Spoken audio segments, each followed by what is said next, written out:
Tracy Sherrod, approached my agent with an idea for a book. And what she wanted at the time, or what she asked for, what she kind of was thinking about, was a TV tie-in book, this idea of a TV tie-in book. And for Queen Sugar, the series. And I told her that as much as I, would try to go to the set every year, the truth was I'm not involved with the production.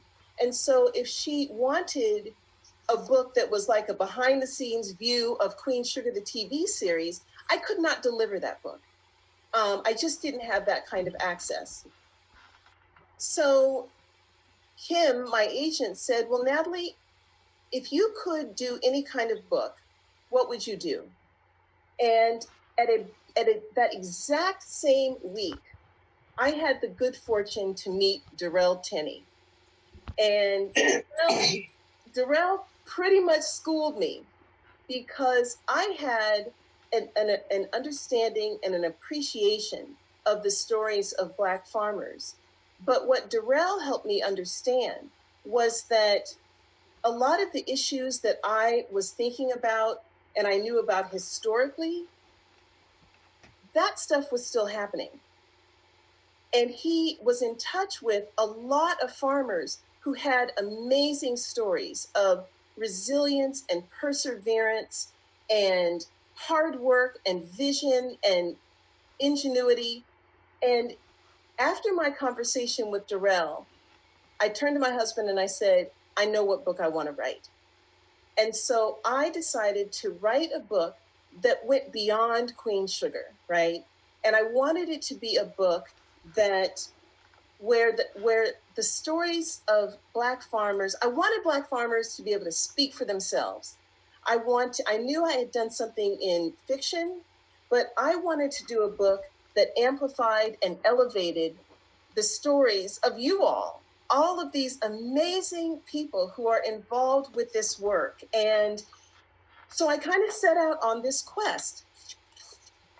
And the whole time I was thinking about this book, I was trying to figure out, okay, how am I going to capture this universe of this story that is so rich and interesting and complicated and inspiring? And so I knew right off the bat, I wanted the Black farmers to speak for themselves. But there are all of these other amazing issues that in this constellation of questions about Black people and people of color and our connection to the land. And I started to think, I think this book needs to have poetry in it. And I think it needs to have articles and essays from different voices and historians and people who know the culinary history. And I remember turning to Tanya Foster, who was my poetry editor. And I turned to her one day and I was like, this sounds like a crazy mashup of voices, but I feel like this needs to be the way to tell this story. And so what I ended up with was this glorious compilation of people and stories and voices and expertise and rich knowledge of history. And it's just such a beautiful celebration of the work that you all do and the way you have devoted your lives to this. And I wanted to throw this event, and it was really Trisha's suggestion, as a thank you to you all for your hard work and your vision and your expertise. I also want to say that, once I started down this rabbit hole, I just kept meeting more and more and more amazing people with amazing stories.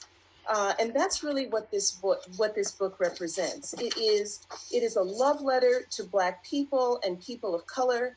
It is a love letter to those of you who are invested in this work. And I just want to say thank you. We are on this journey together. I will read a very short part of the introduction to the book. And it's only just two seconds. So this is the way the book starts. Drive east along Interstate 80 from San Francisco towards Sacramento, past vast alfalfa, watermelon, and rice, and you'll eventually come upon a two-story mural of a solitary figure squinting across the land. Dressed in a plaid shirt, jeans, and work boots, a tuft of gray hair peeking out beneath a baseball cap, the figure kneels in a patch of sunflowers. With one hand, the figure cradles a husky yellow Labrador.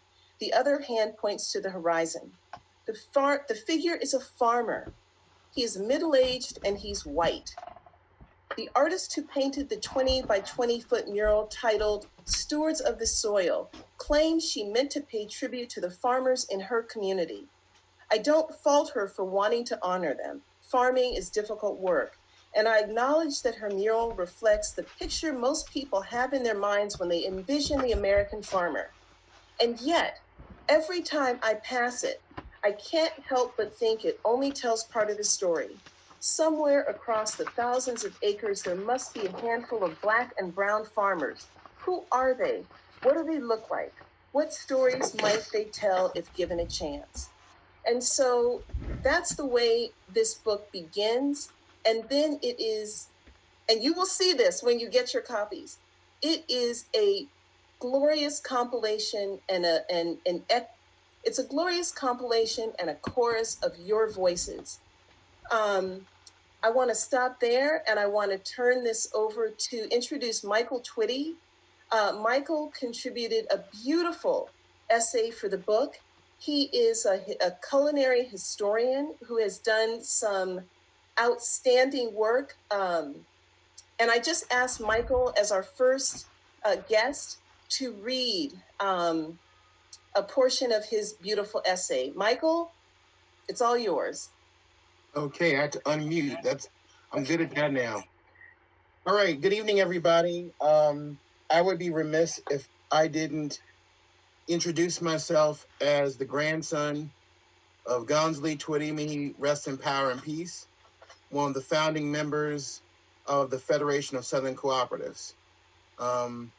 I always remember my grandfather was dedicated from the 60s onward to helping Black farmers successfully sue the United States government for the loss of land and loss of resources. And he and Mr. Burkett and many other men and women from across the Deep South would not rest until justice was done by Black farmers. And not only that, but finding ways for Black farmers and their children's children to stay on the land. So I dedicate this to my granddaddy, who famously said to me one time when I said I planted cotton, he said, "How many acres you got?" And I told him, I said, "Well, I don't have an acre." He says, "Well, a few plants is a good start." So this essay that Natalie asked me to do is really to spiritually ground us and to, make sure that we understand that the farming and the stewardship of the land, the relationship with nature, that specifically African Americans who have been and sojourned in and created the American South, what their reference point is, and also the reference point they took elsewhere. So now I have 8 minutes. So I'm going to chop out a small portion of the essay, but I think we'll be able to make it fit in the 8 minutes we have remaining. So here Michael, we go. you can take 10. It's okay. Cool. I love you. So this is called Everyone Beneath Their Own Vine and Fig Tree, a Remembering in 7 parts. And I'm going to cut out one of those 7 parts for time's sake, but otherwise we'll be good. Okay. Genesis. This is a remembering. On the land we wrote in seed a coded language centered in the archive of hidden knowledge, planted in the soul of each and every African who managed to arrive alive on these shores. On earth, in water, and in sky. We pass from one generational era to the next, an incredible lore, ancient yet new. We knew which trees were elevators of spirit, which soil enriched our blood, what water stood between us and the dead, and which constellations had the power to emancipate. The music of the universe and the dance steps it dictates were our birthrights, not mysteries. We were forced, coerced into not only raising a nation from its infancy, but walking the Atlantic world into modernity, leaving behind what blood we hoped we would not miss. Exodus. This is a remembering. One day there will be no one who remembers who lived the life of those who left bondage and went into freedom with a dream and a plow. There will be a permanent amnesia. Before freedom came, some of us ran away to survive. We dreamed of a boat ride back to Guinea, a red carpet to respond to the red flag that brought us. Some made it. Some went north to Canada and put tobacco in the ground, just out of reach of a killing frost. Some went south and east to the islands and cast a net. Others went southwest and herded cattle with hides as varied as blossoms and fingerprints. Many, without choice, stayed through the worst years of the slavery. The nightmare ended in a hail of blood. The day of Jubilee arrived in 5 acts. 1862 to 1863 to 1864 to the surrender to Juneteenth. The day of liberation did come, winding its way from autumn to summer. Chains rusted and broke.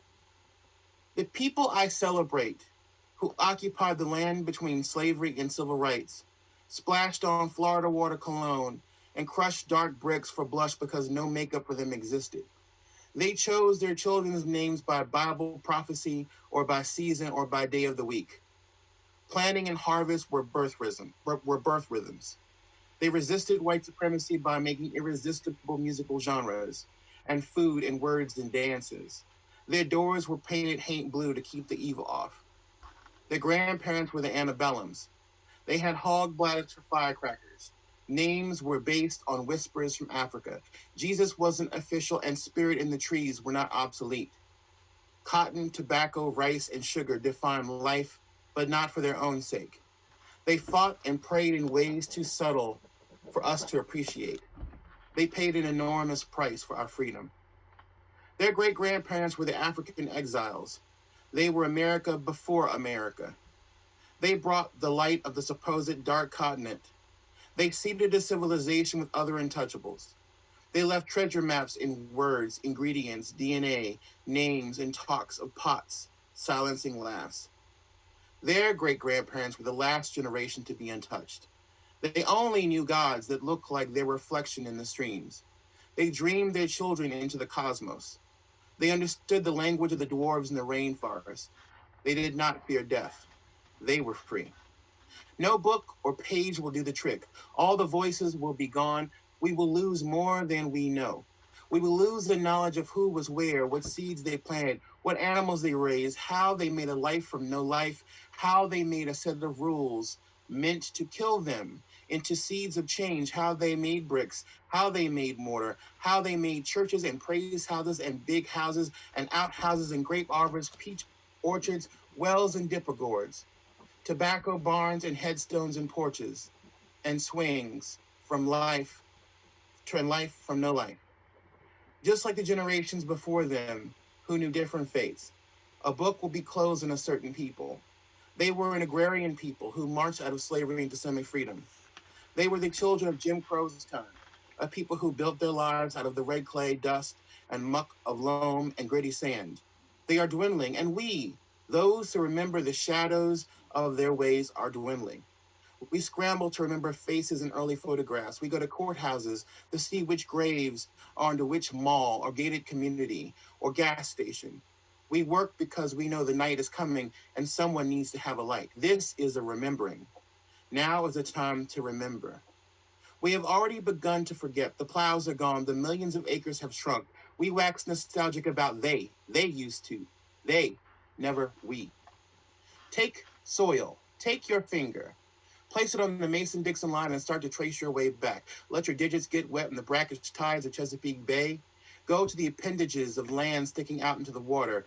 Here, the place where it all began, Jamestown, all of this inherited strife. Go against the Piedmont spine. Feel the tops of the pines and oaks dip down into the clay and soil with your fingers and touch the iron within. Move down the coastal line and mash yourself into the sand. Dance over the loam, the black belt, the long, rich belt where an ancient sea stood, and Yemoja swayed her lullabies until they became fish, pushed towards the Mississippi against more mountains, down to the bayous and the melting coastline. This borrowed place, now partly made of our ancestors, is your old country.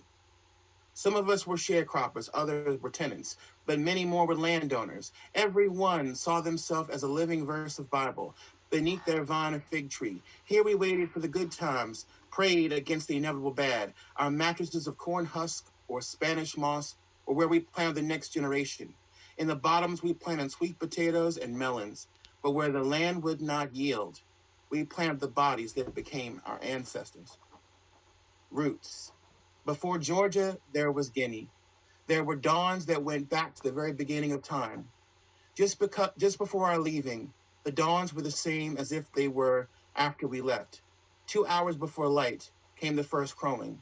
Then came the barking of dogs and prayers carried up in circles, and the sparking of fires and the sound of the mortar and pestle, giving the day its heartbeat. We danced. When we danced, we moved according to the task of the field and farm. We began to live with the seasons and methods of mounding earth, carving the land into plots, shifting earth for rice paddies, singing songs to the dry time, making sun by stringed instrument, letting our songs drip in alternating patterns until our souls were soaked when the rains came. We knew every tree, mushroom, fruit, and their uses. We had middens and used ashes, chicken, and goat manure to keep the ancient soil fertile from year to year. Over millennia, we practiced to near perfection the art of living on and with the land. We, the Fulani, ranged our cattle. We, the Congo, climbed the raffia palm. We, the Ashanti and Igbo, brought yams out of the earth, and we, the Mende and Temne, threshed rice, and the Bozos set their nets on the Niger. We fed ourselves and made a life to dance by. Forces of nature. My great-grandfather planted forked sticks in the soil, said a prayer, thrust it in the ground, and the crossroads didn't look back. And this time when you found an Indian arrowhead, you said it came from the thunder in the sky, put around your neck to keep from being lynched. There were the men who threw seed in past to guarantee a healthy newborn. There were women who chose names by divination from the scriptures. These were the ancestors, with pockets filled of cottontail feet, John the Conqueror root, and good witch hands made of sassafras. Their necks were strung with asafoetida bags to keep off sickness, pierced dimes to hide them from the evil eye. They smelled of crushed basil planted by the front door to keep the evil away, and keep away the men without skins. The injustice was ugly, but the field were gorgeous. Nobody hated green. Ever seen a field of pretty tobacco, sap-swollen leaves, masquerading faintly of men on a hot Maryland or Virginia or Carolina afternoon? When cotton was in blossom, the flowers would be born and die in the same day, changing colors like costumes until the bud was left that would become a bowl, until everything from Carolina to Tennessee to Texas knew snow in boil-biting heat. Rice fields had a shimmering green and later a golden husk that battled birds for survival, and cane grew taller and faster than the tallest man could not grow down in Louisiana, Georgia, Florida, promising syrup and liquor after the rest of the crop was sold. Our own kind of freedom. From our homesteads in Oklahoma and Kansas to our cabins in West Virginia and Pennsylvania, we knew how to take care of each other. That was the number one dictate of the land. Love the others on it just as you love the land and those who gave it in trust to you. Our values were there, to work and to celebrate cooperatively, to have humor when it felt like there was none, to decorate our lives with the love we never received outside. In our spaces, we were the father, not boy, mother, not gal, elder, not uncle or auntie. We took the labels off of racist products. We made a world in our image, and from our image, we knew our creator. Thank you, guys. Amazing.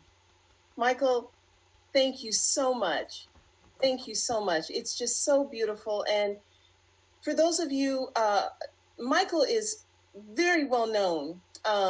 He is a well-known and well-respected culinary historian. As I said, he has an amazing book called The Cooking Gene. Check out his website. Hats off to you, Michael, and thank you so much for that beautiful essay. No, thank you very much. I'd like to now, I think we need to hear from some of the farmers. So I've reached out to some of you, and I'd love to start with Melanie Edwards. And you guys haven't even seen this. I feel so lucky. Melanie hasn't even seen this. This is Melanie's portrait in the book. And her essay is all about her experience. So each of the farmers that we're going to hear from now, if you could take a few minutes, 3 or 4, to introduce yourselves and tell us where you are, tell us about your family, and what your hope is for the future of Black farmers. Melanie, where are you?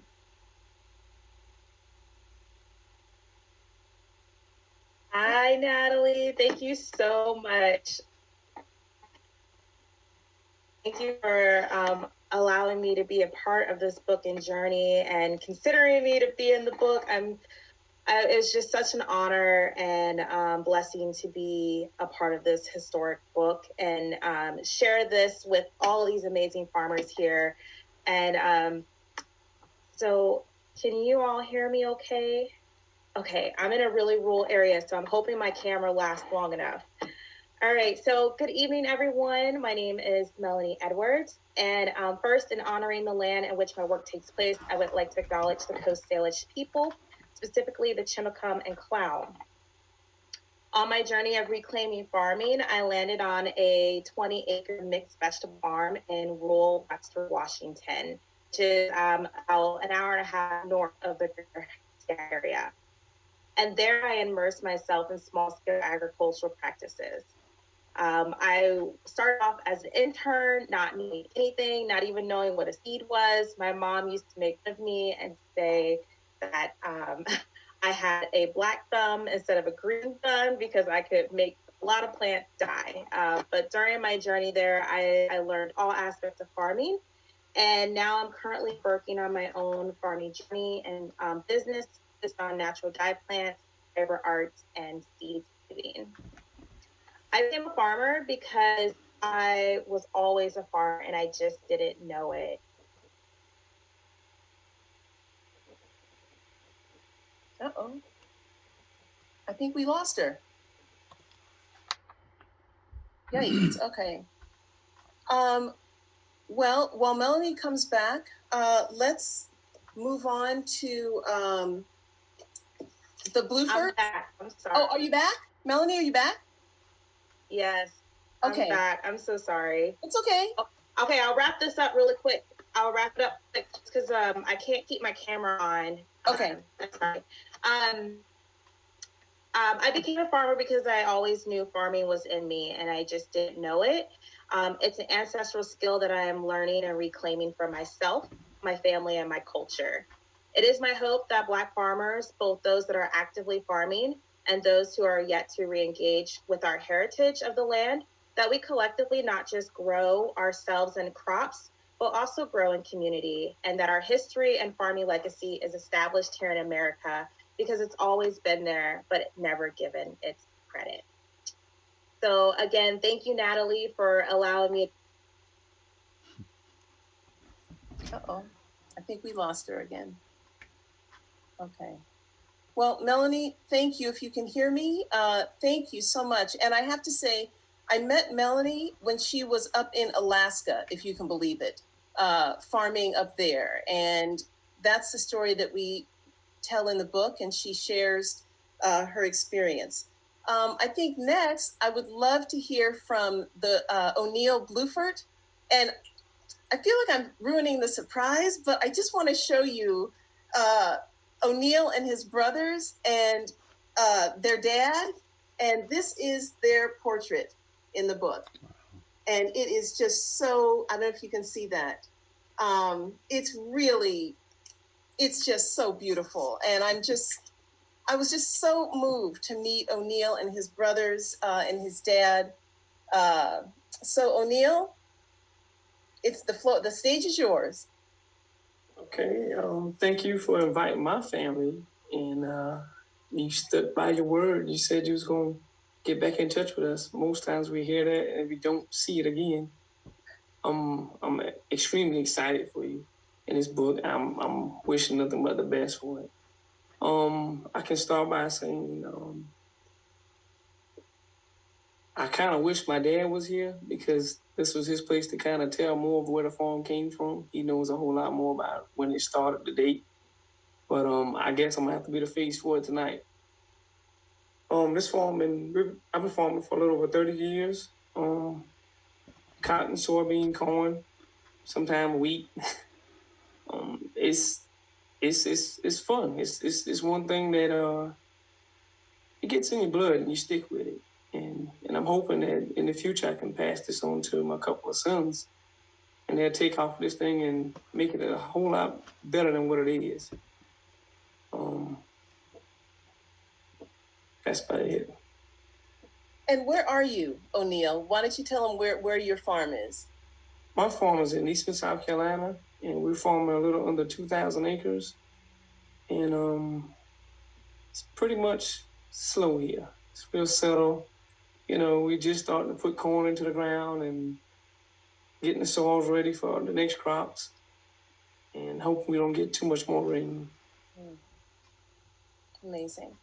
Well, I just have to say, the day that I met you and your family, and I mean all the farmers, and the Nelsons are up next, and I just have to say to you how much I appreciate the warm welcome.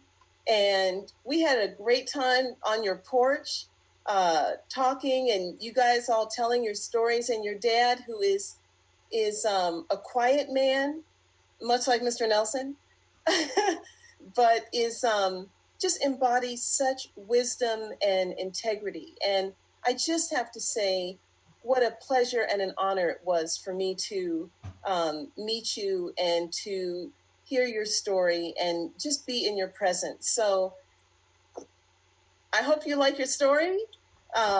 You all, when you get the book, you will see that O'Neill and his family have been doing this work for generations, like so many of us on this call. And it's just a real pleasure to see you again. And I told you I would keep my word, and I always do. So thank you.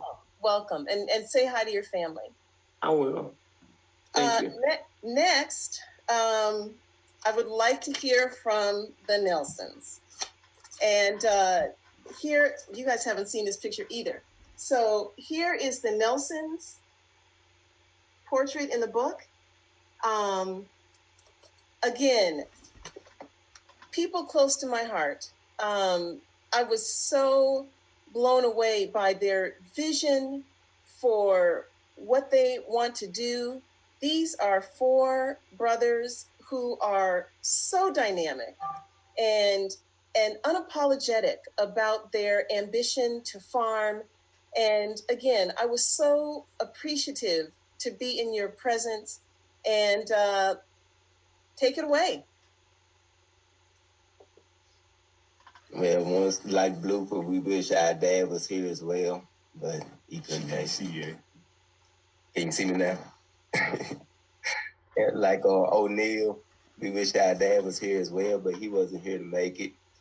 But he's the one that knows a lot about our history of the farm. We got minimal knowledge of it, but I'm gonna let my brothers speak on what we're gonna go in the future with. Our future is to get more efficient, more productive. When I mean more productive, I mean like get better yields. Instead of cutting 50 bushels of soybeans, we want to cut 70, 80, 100. We also want to get better capital. In the Black farming community, it's all about capital. You're not available to the capital. Where our counterparts, they probably could get $1 million, and we'll probably get $100,000 to do the same amount of acres. And better ground, as they say, they took all our land from us early on in, back in the 70s and the 80s. They took a lot of the Black farmers' land and they swindled them out of it.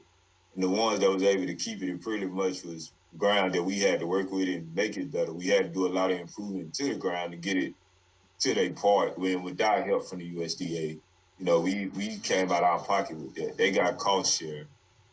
And what we see in the future, we plan on owning more land. growing the farm to Black-owned land, and with more owning more land, you can get more generational wealth. You know, you can pass it on down to your family. And with owning that, we would like to acquire better ground. You know, ground that got better drainage, better fertility. Well, we wouldn't have to put as much money in it to get it to perform as them. And better relationship with the landowners. You know, a lot of Black landowners, they don't know what they have. They don't know the value of their land that they have as they sitting with. You know, I would also like to get more young Black farmers involved into the agricultural community, not just farming. You know, FSA. Yeah, FSA, working for the government, owning co-ops. Anything that do with agriculture. Agriculture is probably the biggest industry that we have, and I guarantee you can look it up. Black people, period, is not involved in it like it should be. And we like to get better ways to market our grain. You know, grain bins. I think the roofers, they have some, but grain bins. We'd like to probably even open us our own elevator. You know, something to process the grain. You know. But that's what I see as going to the future, you know. Oh, we live in Sunhammer, Louisiana. I probably should have said from the start. And you guys, yourselves, Sean and Adrian and the rest. Let them know who you are. Yeah, I'm Sean. I'm the middle boy. I'm Willie. I'm the oldest. Courtney. And I'm Adrian. I'm the youngest. And Miss Brazil, you haven't came back for our barbecue yet. I'm waiting. I'm on my way. I'm on my way. I guarantee. I guarantee. Again, guys, thank you so much. Like I said, meeting you that day and spending time was a real blessing. And I know we had a chance to hang out a little bit later in Atlanta, but again, your story of resilience and perseverance and determination, I think people are going to be moved and inspired. And we all just wish you the best of luck. So I'm so glad that you could join us today. We will be in touch soon. And I'll be there for that barbecue. The last person I'd like to join us is Conda Mason. And for those of you who don't know of Conda's work, Conda is a visionary. She is a social justice entrepreneur, and Conda has moved from Oakland to Louisiana and is working in farming and has a vision for Black farmers that is just mind-blowing. So Conda, the floor is yours. Bring us home, and then we'll open it up for questions. Thanks, Natalie. I am so thrilled to be here. I can't tell you. And to hear the farmers speaking, the Nelsons, it warms my heart. I love Black farmers more than any group of people on the planet. And it's just so wonderful to be here with you. And the book, Natalie, it's just astounding. I am in Louisiana right now. I have moved to Louisiana from Oakland, working with Black farmers. And I don't necessarily want to talk about so much what I do because this is about Natalie in the book. But what I do want to talk about is the state of Black farmers and why all of this right now, why this book is important, why what these farmers are saying is so important because of the history. The history of what has happened to Black farmers. There's a quote on my website that I say that if you want to understand wealth and inequality in this country, you have to understand Black land loss. So many of us are working. I used to work in the urban environment around the racial wealth gap. We're trying to close the racial wealth gap. And we don't even think about land and what's happened in the South. And that land in this country, we know is the basis of what has created wealth. And when your wealth has been taken away as it has systematically, institutionally, structurally by the US government and all the players around it, the banks. It's criminal what has happened over the years and the diminishment of land that Black farmers and committed people like the people you've heard tonight, committed to the land, committed to farming. This is what they do. This is who they are. This is who they've been for generations. And then land gets actually taken away. It's tragic. And so the work that Natalie has been doing with this book and her vision and to bring you and the farmers and those of you who are not farmers together to understand the big picture. This is some basic economics. It's basic social justice. It's basic information that we all should know about and pass it on and have people understand it. I lived in Oakland. I didn't know. You know, I knew, but I didn't pay attention until I started paying attention. And now I am just knee deep in it, and I'm grateful. And I'm grateful for the work that I'm able to do right now with Black farmers. I'm working with Black farmers in Louisiana, Mississippi, South Carolina, and Georgia. And just helping with, I have 2 different nonprofits. One is for capital, and the other one, we're working with a rice project. And I just want to say that the state of the Black farmers and what has happened with this new bill that were the $5 billion that has been allotted to the debt relief. If you don't know anything about or much about what has happened, just look up the Pickford case, Pickford v. Glickman. Look at that case, understand a little bit about what has happened here and how the U.S. government has been has worked so hard to take away land. It's as if Black folks just not supposed to have land in this country. That's kind of what the premise is. And so then let's do everything to get rid of that. The book, Natalie, I hate to say it in front of everybody else, but I have had the privilege to read the book, and it is brilliant. It is brilliant. It's a journey that has the stories, as you said, there's articles, there's straight facts, there's poetry. And I feel like you're on this roller coaster, this incredible journey that is so heartwarming, so beautifully written. It's not what I expected, you know, just with all the diversity of voices in it. And it gives a full picture. I just can't say enough how beautiful it is and how proud of you I am. And thank you, farmers, the Nelsons, and who's the other families. I read all about you in the book. Thank you. Keep farming, keep your land, do everything you can to keep your land. And so I just want to say thank you, everyone, for showing up for Natalie, and to spread the word, learn what's happening with Black farmers in America, and spread the word, and know that there's light at the end of the tunnel. There's light showing right now because there's a lot of energy and knowledge being shined right now on Black farmers, and I'm really grateful. And it feels like there's just some really good energy. And I want to give a shout out to Karen Washington, who's also on this call.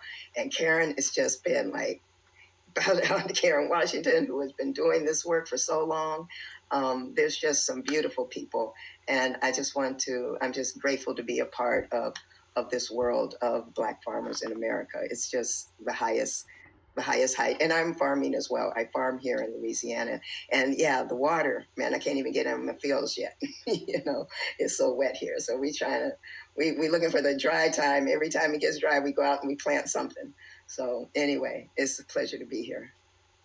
Conda, thank you. That was so beautifully put. And, you know, Conda and I are actually cousins, we have discovered. And we come from farmers on our maternal side. Our grandmothers were sisters, and our great-grandmothers were sisters. And I just want to say, if you don't know Conda's work, she's brilliant. And her vision, she started a pot liquor capital, which is all about restorative justice for Black farmers and raising funds to help with all the things that the Nelsons and the Blueforts and Durrell Tenney talked about. we are on to something here. And I just want to say thank you to all of you. We're going to open it up for some Q&A. I think we have just enough time to do that. And then I have some other people who are here who I want to give a shout out to, but I'll leave that till the very end. People can go ahead and in the little button that says reactions, just raise your hand, and then Natalie can answer your question. Natalie or the farmers? Absolutely. Yeah. Feel free to lob questions to the farmers too, because they're doing the hard work. My hand didn't do it. I don't have that option. That's okay. Okay. Andre? I love you. I'm so thankful for this. I'm so thankful. It's really less of a question and just giving thanks. I want to recognize the land I'm on. I'm in Ohlone land. Shout out to Conda. Conda, we danced at the Black Buddhist retreat. We got our life. Thank you for everybody that's paved the way for me to get here. Trisha organizing this, and the farmers. I'm from Kansas City. Shout out to the cooking gene when you mentioned Kansas. I'm a cancer survivor, so this conversation around food is very important. I recently had a very severe reaction that led me to the hospital, and the first thing that I had to think about was food. And I was so heartbroken that I didn't know Black folks to talk to immediately about food that know the land. So I want to give thanks for you all, and your work is not in vain. And some of us from the country are not in the city because we can't handle. We trying to get in touch with Natalie, find out it's Conda's cousin. But I really give thanks. And there's something my grandfather taught me. He was a musician in a band, Bloodstone. You give me confidence, Natalie, to honor my genealogy. I talk a lot about ancestors, and he was in a band, Bloodstone. And he taught me. He died very young. He had health issues. But I remember when I was young, he's in his 50s when he's passed, and he would tell me to keep reading. I loved reading, always. And he said, grandson, it's something that is going to break your heart to learn, but it's a saying that if you want to keep anything from a Black man, put it in a book. And that broke my heart, and I just always read because of that. And to know that you all have planted a seed that is based in seeds that go in a way that's so subversive to everything we've been taught, and it's accessible. I just thank all of y'all for y'all contributions, and it gives me faith as a Black person struggling in my body, knowing that there are people that can hear this and know their work isn't in vain. So that's it. Thank you. I have to run. I haven't been doing well, but I had to give thanks, and thank you so much. Thank you, Andre. Any other questions? For the farmers, for Michael Twitty.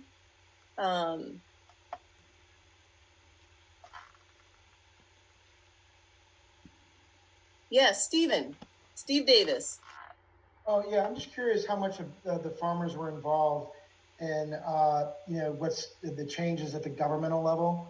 And then I know even before that, there were some articles in the New York Times. Prior to that, I hadn't heard about the plight of the Black farmers and the land that was taken. I think there's an article that came out in the New York Times that really made me aware of it a couple of years ago. I'm just wondering, where did this come from? Did it come from the Black farmers being heard? Were Black farmers involved in it? And who really kind of led the changes or led the push that resulted in some of what the Biden administration is going to do and address? Conda, do you want to take that or any of the farmers? So I'll take it, I'm sure. Stephen, the last thing you said about the Biden administration, what was your question, the last thing? Just, one, the issue was new to me until I read that article a few years ago. Yeah. And I'm wondering to what extent were Black farmers, involved in bringing awareness to it? And then to what extent were they involved in proposing some of the changes, I guess some of which have been accepted by the Biden administration? Yeah, good questions. Black farmers have been, it's been a long haul, and Black farmers have been at the core of the awareness of this whole issue for a long time, ever since the Pickford lawsuit in the 1990s, and before that. And so I think that just timing is right now. A momentum is happening. I mean, we actually hear the words reparations now, just even in the public lexicon, which is unusual. I mean, things are shifting. The Biden administration, definitely farmers have been involved in what the acts that are happening right now, both the legislative acts of the Justice for Black Farmers, as well as what has happened with the Recovery Act, the COVID Recovery Act. So it's really about making ourselves aware. I mean, and it's not a past thing. There are 30,000 acres a year being confiscated from Black farmers every year.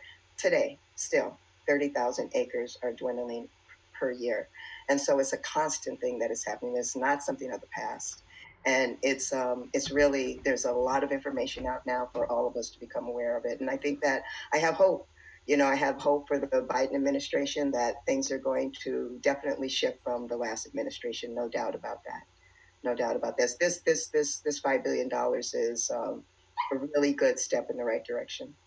Yeah, the last thing I'll say is I read a little bit about it, and it was just really heartbreaking. I wouldn't say unbelievable, except just to express my shock. A lot of things are believable, but it was something else. If there's just a list that you can send of some of the references that were made and maybe some of the organizations that are trying to do something, I think that would be great. Great. Will do. Absolutely. Yeah. Alan. Yes, I'm just dying to say something because I have a big idea. What if the public school system decided to buy all its food from local, sustainable farmers, could pick and choose who they wanted to buy their food from? And in this way, everyone would have a guaranteed buyer. And what if we did it in the way that we've been doing it for 50 years at Chippenese? We buy directly from the farm. And so we give all the money to the farmer. There's no middleman. We take the compost, the scraps from the restaurant back to the farm. What if they decided to give a free school lunch to every kid in the country and made it a requirement to support all of the diverse farmers, the Black farmers, the brown farmers, everyone locally? What if we did this? I mean, it would be amazing because this could be the silver lining that we're looking for. We can do it now. And we shouldn't compromise because you can believe that the fast food industry is right there. So when we talk about free school lunch for every kid, they're going to be right there. Unless we all gather as a group and really insist that the food that is purchased is supporting the people who are taking care of the land. And it's, for me, it's a way to address climate and health, of course. It's to bring those values right through the cafeteria door of the school. And I'm here to cheerlead for all of you. I mean, big time. I'm right here. We're working on the University of California right now. So if you know anybody in that sphere, it would be incredible. Really. And Alice, for those of you who are out of state, Alice Waters is the founder of Chez Panisse, and it's a famous restaurant here in the Bay Area, and she's been a leader in this movement for farm to table forever, really since forever. And it's only 50 years. It's well, been, Natalie, yes. some say with Miss Waters started it, so just to give her all the credit. Okay, well, thank you. But it's more important, the work that I've been doing in the schools with the Edible Schoolyard for the last 25 years. Yes. And that is what gives me great confidence about talking about school food and lunch. I know what's going on and the bureaucracy of it and how difficult it is to pay the people who work in the cafeterias and the teachers. The teachers and the farmers are the people that feed us. All of you feed us. And we have to lift those two groups of people up and pay them and support them. And that's, I really believe that in teaching these values in kindergarten to every child, feeding them, loving them, is what's going to bring our democracy back. And it's got to be at that roots level, which you all know about. That's where it's buried. It's buried in the ground. And it's so, I don't know, that's how I fell in love with farmers, was buying food from them. And they made Chez Panisse what it is. They were so I'm here. And I think we have to really have a national message. And I just have to say one other thing. We're doing a benefit for the Edible Schoolyard Project, but we have Jane Fonda, who is speaking with me, and you're all welcome to be on as part of that conversation on May 6th. But if there's a bigger supporter for all of you, I don't know who it is. She is completely with you. And I think we need an actress.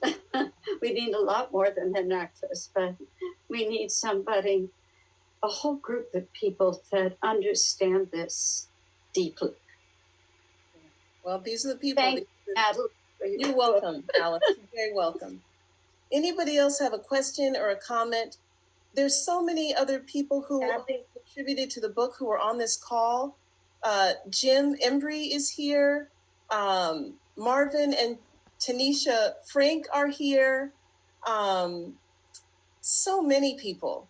So if you have a comment or a thought that you'd like to add, Linda Leach is here. She and her husband Stanley in North Carolina are amazing. And Karen Washington, who I also want to give a special shout out to.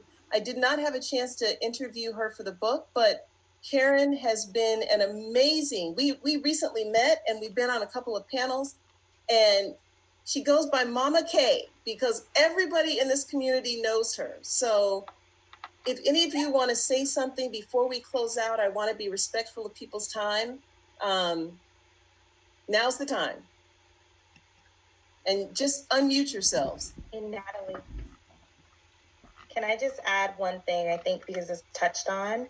Yes. Just how important it is for all of us as farmers, and particularly young people, to get involved in policy, meeting with your state and local Congress people, people of office, to make sure that all of these things that are happening right now on our Senate floor, that they hear your voice and know how important that foreign policy is to all of us. And for those of you that asked, I put some links in the chat for the hearing of the State of Black Farmers, which was earlier this week. It's available on YouTube for you to watch when you have time, and just kind of to hear about what Bill Sack, who our new USDA secretary, I don't know what his role is, but the new USDA person, what he has to say about what's happening in the state of Black farmers. Okay. Jim, you look like you're going to say something. Maybe you'll be the last person, and then we'll close this out. Certainly. Well, you know, of course, Melanie and I had the divine pleasure of spending more than an hour with you last week. I was just trying to give other folks a chance to just be in your light, okay? And we just honor you and love you, and we thank you so much for putting together this publication that I call one of the signature books of this year, if not for this decade of the 20s, because it's bringing together all these voices that are addressing things that we've all kind of talked about. But I would just leave a thought that within my essay, I tried to paint a picture that the Civil War soldiers, the black men and women that fought, by and large, were farmers. So what we had in the Civil War was this legal armed insurrection of farmers. And we had 3 great-granddads that fought in the Civil War, and they came out of the war. Some of them died, and some of them had families. But I call them agrarian intellectual activists, because while they were farmers, they were also people who built schools. They built businesses. They bought land for farms. They bought land for cemeteries. And they built churches. Right across from our property that goes back to 1889, we have the community built church that we formed in 1879, the school down the street. That was a Rosenwald school, whatever. So while we were farming the land, honoring the land, looking after the flora and the fauna and the water and whatever, we were also building community. We were political activists. And so I just wanted to kind of point that out, that we were community builders. My great-grandfather was a farmer, the area butcher, ran a blacksmith shop, and his sister was a midwife and an herbal healer. So we were all those things. And so part of our need now, back then, I call that what Du Bois called the Black Reconstruction Renaissance. And right now, what we're experiencing in a similar way is a kind of a 21st century renaissance of reconnecting with the land, reconnecting with the water systems, the air, and whatever else, to give this country what we need is this radical transformation. That's what we can do. That's what we represent, the same way we represented that after the Civil War ended. Thank you, Jim. Thank you.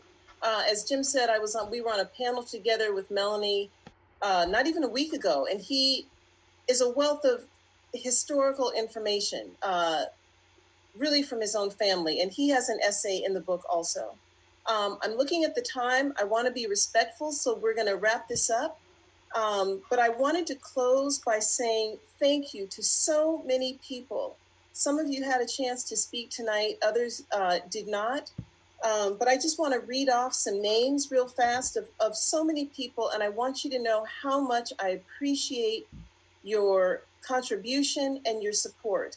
So my heart goes out to all the farmers, the Nelsons, the Bluefords, Ashley and Harper Armstrong, Tanisha and Marvin Frank, Stanley Hughes and Linda Leach, the Wright family, Kamal Bell, Leah and Naima Pennyman and the whole Soulfire family, Otis Hill, Renee Young, Moretta Brown, Cliff Sutton and Dexter Faison, Melanie Edwards, Esmeralda and Antonio Sandoval, Martha Calderon, Derek Harper, Dorcas Young. So know that I love you all and just so appreciate your work. I also want to say thank you to the other people who contributed to the book: Jim Embry, Jason Wilborn, Malcolm Williams, who was one of the photographers, Pete Daniel, who was a historian, Chris and Carolyn Jones, Annalisa Hope Hasberg, who wrote a fantastic introduction, Clyde Ford, a historian who contributed, Tanya Foster, my poetry editor, Wharton Bellamy and Kelly Walker, who are landowners, who are just have a beautiful vision, Lolita Tatamy, Margaret Sexton, so many people who lent their voices and their visions. Darrell Tenney, who started it all. So again, I just want to say thank you so much for everything that you did. You are a family, you are my family, and I love you all. So with that, I think we'll wrap it up. Trisha, you want to say closing remarks, and we'll say goodnight to folks. Okay. Thank you to all of you. This has been such a great experience. I wish it could go on all evening. I want to make sure that you know how to attend Natalie's book events that are coming up. You can go to her website, which is nataliebaszile.com, to get dates and times of events, but I'm going to give you the date just so you know kind of these are coming up really quickly. So if you waited a couple of days and went onto her website, they might be gone. The first is April 6th, which is her publication day at Booksmith. The next one is April 7th at Politics Prose. The next one is April 8th at Cheris Books and More. And April 16th at Sankofa Video and Books, and April 28th at Center for Fiction. So in each case, as I'm sure you've done, if you've done any of Zoom events, you know that you have to pre-register for each of them so that you can participate. They're free, but you've got to let them know you're coming and then join in the conversation. And if you have more questions for Natalie, you may be able to ask them there, and she'll be with a variety of people. So each of those will be different. In addition, please consider buying your copies of the book now. You can pre-order and then get them delivered to you soon. We listed a number of Black-owned bookstores in the Paperless Post invitation. We led with those. If you have had good luck with them purchasing, great. But Natalie wanted to make sure that you also knew that you should feel free to order through independent bookstores, and specifically Book Passage is a really strong supporter and a good way to go. If you have questions, please message me so that I can send you information directly. And Natalie began a Black Farmers Fund as part of this overall process and book, which is a fund that is a donor-advised fund that will make donations as her book is successful to nonprofit organizations that support the future of Black farming. So if you'd like to join in that or learn more about it, you can go to also Natalie's website, nataliebaszile.com. Thank you so much for being here. It's really wonderful to see all of you and to be part of this. Thank you, thank you. And I'll say in closing, tune in to these other events, because a lot of the folks on this call are my conversation partners going forward. So Conda and I have a conversation. Annalena Hope Hasberg and I have a conversation. Dr. Monica White, Marvin is going to be in conversation with me, and Melanie.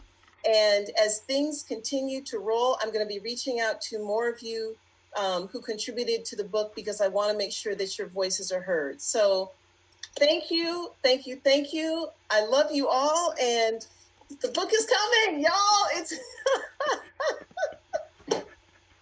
all right. Good night. Night. Good night. Good night. Love you. Thank you. Good night, Natalie. That was beautiful. Night. Congratulations. Night. So wonderful. Great. Wonderful. Congratulations, Natalie. Look at the Lovely. whole family. Bye, Natalie. Congratulations. Thank you, Lavinia. Thank you. Warrington, I sent you a note. Darrell? Yes. All of the farmers' books are coming your way, so you should be getting a copy like any day now. Well, I'll make all the contributors. So all right. Well, I'll make sure everybody get theirs. We get it right out to them, okay? absolutely. All right. All right, everybody. All right. We'll talk to you later.